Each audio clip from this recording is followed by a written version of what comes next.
હાલમાં ચૂંટણી આયોગ દ્વારા એસઆઈઆરની કામગીરી ચાલી રહી છે, જેની અંદર બીએલઓ ઘરે ઘરે જઈને એસઆઈઆરના ફોર્મ આપ્યા હતા. ત્યારબાદ લોકોએ તે ફોર્મ ભરવાના હતા. હવે લોકો આમાં પણ સાયબરનો ફ્રોડ કરી રહ્યા છે. કઈ રીતે?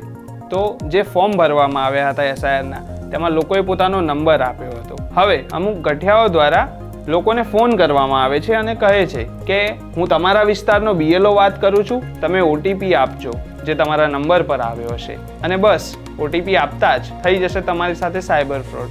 કોઈ પણ વ્યક્તિ એસઆઈઆરના નામે તમારી પાસેથી જો ઓટીપી માંગે છે તો ઓટીપી ક્યારેય આપશો નહીં. કોઈ પણ બિનઅધિકૃત વ્યક્તિને ઓટીપી આપવાથી તમને નાણાકીય નુકસાન વેઠવાનો વારો આવી શકે છે અને તમે સાયબર ફ્રોડનો શિકાર બની શકો છો. જો તમારી સાથે કોઈ પણ પ્રકારના સાયબર ફ્રોડ થાય તો 1930 પર તમે કમ્પ્લેન કરો અથવા તો આ વેબસાઇટ ઉપર તમે તમારી ફરિયાદ નોંધાવી શકો છો. સાવચેત રહો, સુરક્ષિત રહો અને આ વિડીયોને વધુમાં વધુ લોકો સાથે શેર કરો, જેથી કોઈ સાયબર ફ્રોડનો શિકાર ના બની શકે.